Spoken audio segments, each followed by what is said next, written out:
abbaa gadaa Oromoo Tuulamaa Goobana Hoolaa Reessoon jedhama.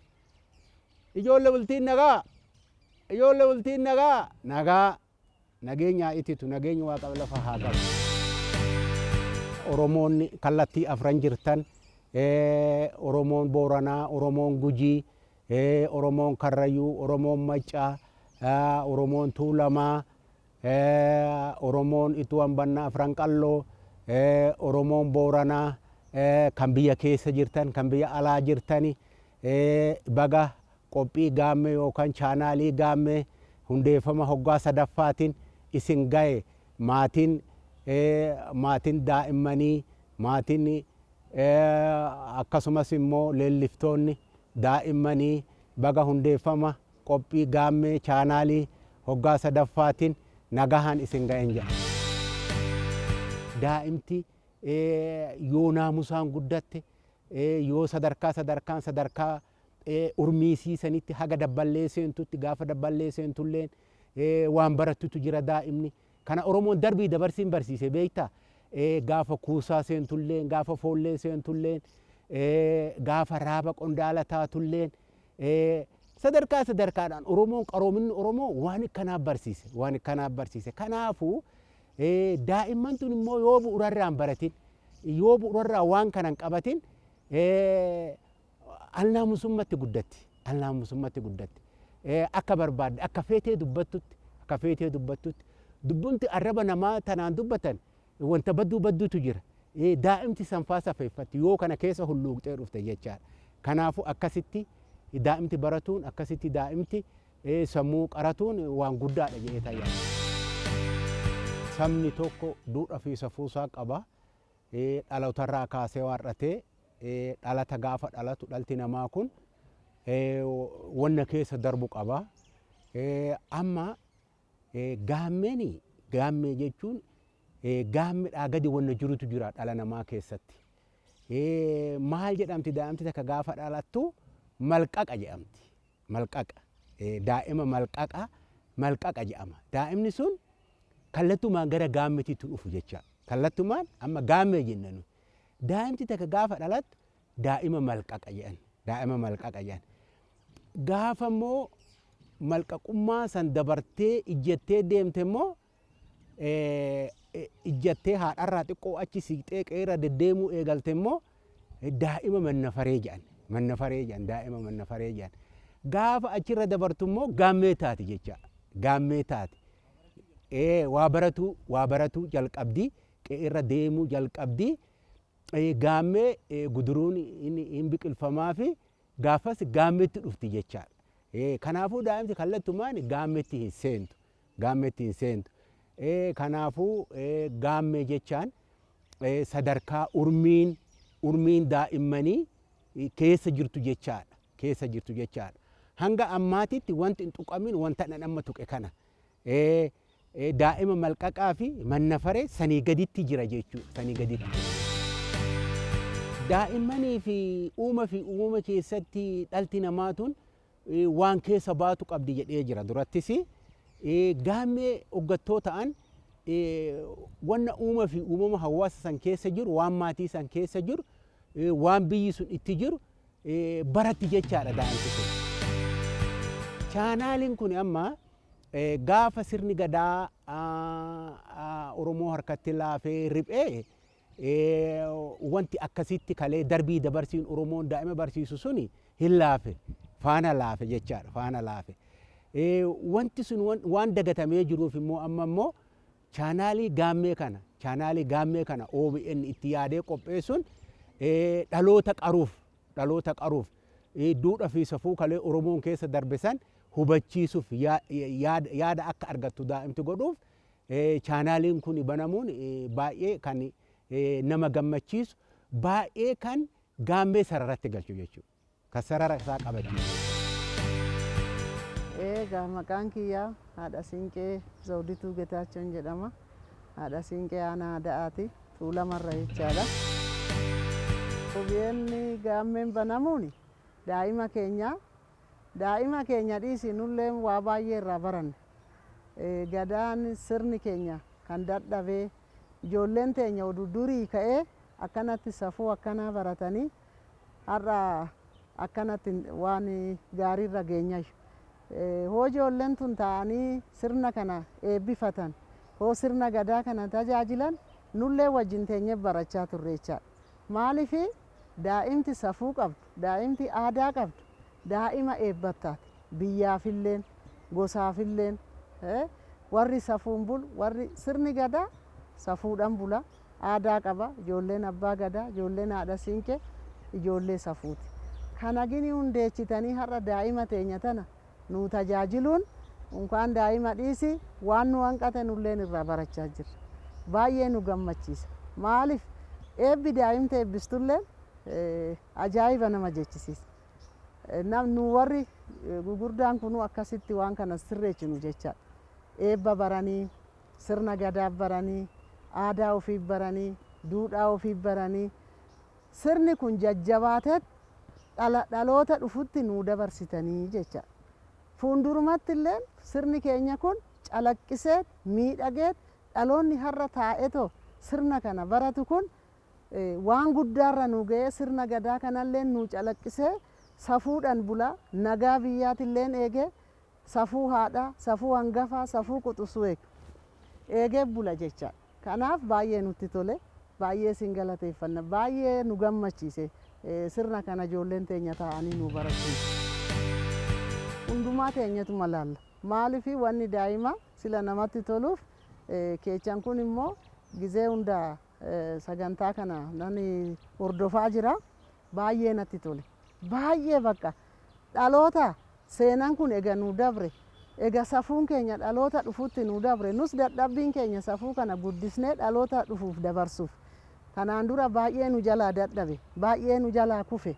Hamma safuun kun nu jalaa cabe immoo uummanni Oromoo baay'ee cabe wajjin. Amma immoo kana isin miidhagsitanii mana barnootaatilleen OBN kanaanilleen daa'ima keenya nu tajaajilaa jiraachuun keessan nurraayis hojjaa baay'ee buustan jechaadha. Nu amma akkanatti arginee daa'ima teenyee bakka bakkan barsiisnu. Isin gini sagantaa kana qopheessitanii kana godhuun keessan ammalleen sagantaan kun akka itti cimu akka nu guddatu nurlee waaqa kadhannaa baay'ee itti gammannaa baay'ee dasnu jedhee nu jajjabaatu jedhe. Ijoollee xiyyaa waan anan dhaamu safuu kana abbootiin keenya akkanatti asiin hin geenye aarsaa baay'eet itti kaffalame. Sirni gadaa itti wareegamanii, itti du'anii, itti cabanii asiin ga'anii nu dabarsan. Har'a immoo ijoolleen teenya tun safuu kana nu barachuu, nu jajjabeechuu, wanna hunda mootummaan illeen waan kana isin cinaa dhaabbate isin jajjabeechee akka barmoonni kun sirritti itti fufu. Hayyuu Gadaa Tuulamaati. Tashoomaa Kaabtimarin jedhama. Banamuun isaa baay'ee barbaachisaadhas, baay'ee gaariidhas. Ijoolleen calqaba duraa gaammedha. Haa ta'u wanta aadaatitti nama deebisa. Aadaa, duudhaa, seenaa, abbaa seenaa, haadhaa titti nama deebisa. Kan dabre san dhiisanii warratanii karaa natti wanna dhufaniifu baay'ee gaariidha jedhee yaada. Ammas taanaan wanni kun baay'inaan itti fufuu qaba. Daangumallee horachuun qabu amma ga'ee aadaa duritti, aadaa kaleessatitti, aadaa keenya gizee nuti dhalannee geenyutti aadaa sanitti hoo nuu deebi'e baay'ee barbaachisaadha. Ammumallee hordofanii waan kun hoggaa itti nuu deebi'e barbaachisaadha jedhee yaada. Duri ijoolleen kan beekamtuun, afooleen illee kan beekamuun gaammee jedhama. Gaammee qabdi ijoolleen dhiiraa. Gaammee asii ka'ee as ga'utti haadanii jala haadanii gaammee saniin daa'imummaan isaanii gaammee saniin beekama. Handubaraa immoo guduruu jenna. Guduruu haadha butaafi yoo haati wallaalte ollaa bitaafi nafni ishiitillee qabbanaadha, fuulli ishiitillee qabbanaadha. Uffanni isaaniitillee ga'ee hanga dafa ga'utti sabbataa shab godhatti yoo sabbataan hidhatullee yoo heerumte amma heerumtitti in shanashanuufi warratu ittidha. Hanga koomee ga'utti qaamni ishii hin mul'atu. isa yoo burraaqallee gadi baate burraaqa baay'ee qabdi ijoolleen takkooyyee lamooyyee jetti ollaadha walitti yaa'anii yeroo tiifuntiifte lafti jiite akkasitti oriitee wal ariitee waarrattee waliin akkasitti taphatti ijoolleen. Haalli sun hunduu ka har'aa hin hafe garuu kara sirna gadaatis karri sirna gadaa yoo jennu amma ijoolleen namuma barsiisuu dhaba malee fe'ii qabdi. Fe'ii qabdi sirni gadaa wanta dhumuu miti. Maqaan koo Abarraash Maammoo Daanyeti. Ani haadha siiqee ganda Odaa Nabii. OBN gaammeen kun maatii keenya ijoollee teenya erga banamee ijoolleen teenya gammaddee afaan ofiitiin seenaa ofii ibsattee akka barbaadanitti iddoo fageenya jirus Wallaggaan jirus Jimmaan jirus aadaa ofii wal barsiisuudhaan baay'ee gammadanii ijoolleen waggaa 7 waggaa 6 illee afaan ofii itti hiikkachaa jiran akka malee orominnatii keenya aadaa keenya ittiin guddifachaa jirti ijoolleen keenya. OBN gaammee keechaa ijoolleen teechee akka ayyaanatitti taa'anii hoo wal barsiisan yoo walirraa baratan yoo eebbifatan ijoolleen xixinnoon tun nullee laallee hin gammanne barri kun nuu umurii ammanaa nuu dheerechee kana arguun keenya ijoolleen teenya kana argachuun ishii jennee baay'ee gammachuu guddaan nutti dhagaye akka haadholiititti akka abbootiitti akka haadholii siiqqetitti gammachuu guddaan nutti dhagahame orominnatiin keenya aadaan keenya akkanatti ibsamuusa aadaa isaa safuusaa baratee dhalataan ammaa akka aadaa kana itti fufu aadaa ofii kana akka guddifatu abbootii gadaatirraa haadharraa abbaarraa barsiisuu qabna barsiisatis hin jirra gadaan waggaa 8 gadaan dabra akkuma gadaan dabru san dhaloota itti guddachaa deemu itti dhalachaa deemu barsiisaa jirra gaaddisa keenya teenyee adbaarii keenya teenyee odaa keenya jala teenyee ijoollee ta'e akaakilee abaabilee keenyarraa dhufee gadaan kun dagachuun qabnu marcumni kun isin eeggata bokkuun kun isin eeggata dubara hoo taate siiqqeen kiyya kun sitti dabraa duudhaan kun akkanatti dabraatoo dhufee okoleen ani qabadhe atis qabachuu qabda jennee maatii keenya aadaa keenya kana akka maleetti duraan kan kufe kaasnee calaqqisiisaa jirra itti deemaa jirra barsiisaa jirra homtuu wanni nuuf hin jiru amma ija banannee tarkaanfannee manaa baanee siiqqeen teenya durgolaan baatuyyuu qabannee baanee malkaarratti mul'annee tulluurratti mul'annee aadaa keenya ijoollee teenya barsiisaa jirra ijoollees nu hordofaa jira.